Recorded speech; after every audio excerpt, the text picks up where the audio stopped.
Last night's debate was like a big box of free kittens. You really don't notice when one goes missing until one goes missing. I'll be listening to Carly and think, what happened to Rand? Did he go out for a perm? Where did Ben Carson go? Is he sharpening his large camping knife? And what of Huckabee? Did he take a Huckabee? The event structure doesn't help. The disorganized moderators, they were like parents overrun by kids at Halloween, and all they had was circus peanuts.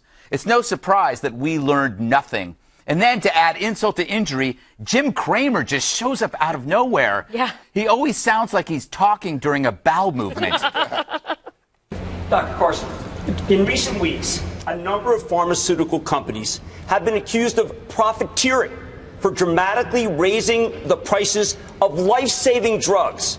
You have spent a lifetime in medicine. Have these companies gone too far? Should the government be involved in controlling some of these price increases? Like an overinflated balloon. So if candidates aren't going to leave, and we can't force them to leave, then can I propose a new model?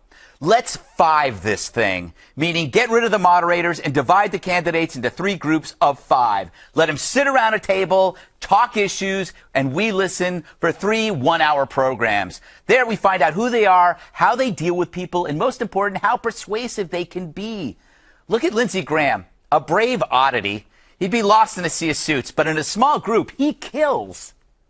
How about a round of applause for Boulder, Colorado? This is a beautiful place. Looking at their academic standards, the only way I could have gotten into this university is to be invited to this debate tonight. What are the 3 apps that you use most frequently on your cell phone? Number 1, Fox News. Sorry about CNBC. So to the Chinese, when it comes to dealing with me, you got a clenched fist or an open hand. You pick.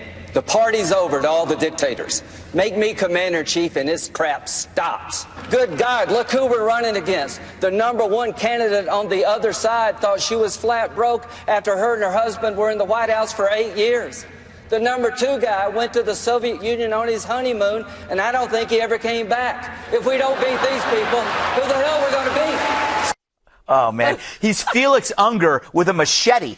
Anyway, if we don't fix this thing, all we're going to get are hyperactive moderators, never on FNC, of course, and rushed platitudes from candidates trying in vain to be memorable. Frankly, I'd rather watch Scandal. Me too. And Scandal's awful. No, it's not. Awful. You used to. No, you're a Scandal has gone downhill. It is terrible.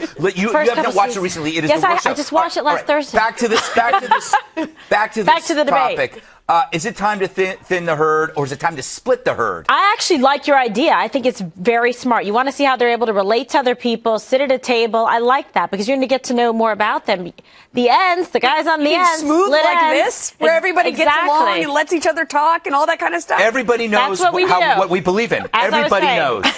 As I was saying, and I think it would be good because you get to the substantive issues. I'm going to deal with you later, Francis. Right. But instead of, you've got what? How many talks? Talk times, 2 seconds of this, 2 minutes for this guy, and that's what did you learn about them as a candidate? How are you even supposed to survive and sustain and actually connect with the voters if they can't even hear what you have to say about the issues? Yeah, Eric, if you subtracted all the questions asked by moderators, think of all the time you could have. No doubt, but think about how long it took us to take our turn. Remember, when we first started the show, it was like 5 people trying to jump in, fight, and especially when the stakes are you want to be president of the United States. Yeah. Okay. It might not be as organized as this show. So I have a question. Become. She's proving your point. If it was like 5, would you Melissa want has to be at 35 Donald interruptions. Trump's table or not? Because it's going to be the table that gets the highest ratings, but he's also going to steal the lunch money from everybody he's sitting down with. But okay, at these Do you wanna tables, be with him? you can keep moving around. That's the thing, and the audience can vote. It's like a rap battle without the underwear. Cocktails? I think there should be cocktails. I mean, clearly Lindsey Graham. At any time. But let me just say. He would like it. So guess who was watching the debate last night? Hillary Rodham Clinton. And she was tweeting about the debate, right? And she said ultimately, in her opinion, 10 candidates, 0 ideas. And she goes on and on. And I'm thinking to myself, these candidates, they didn't break out. Because they don't have time. They weren't even asked proper questions. So why are you faulting them? Look, you can ask anything, but if you have something to say, I can tell you. Like Lindsey Graham. Well, the real answer to your question, Greg, which is, so let's thin the herd. How do you? I mean, there's just no way Rand Paul can justify. I think Christie had a good debate, by the way, but again, I just don't see that he's picking up any steam. It's time for Pataki to pack it any. Well, all those four. I think maybe Graham could come on the big stage. I want Graham on the big stage so bad. Mitt Romney. I think he's the most interesting person out there right now, and I don't even agree with half of his stuff, but I listen to him and I go, well, I agree with him on terror. I agree with it. He is the most forceful person on terror out there. He's the first guy who's saying it because he doesn't have anything to lose. That's true. And the other ones still think they're in it. Yeah. Does Bush stay in? I don't know. I don't see it happening. Meaning when? I mean, everybody's going to stay until the Fox debate. Well, no, to Iowa. I mean, Yeah. I would say They're rolling me. probably not. Yeah. They're rolling. All right,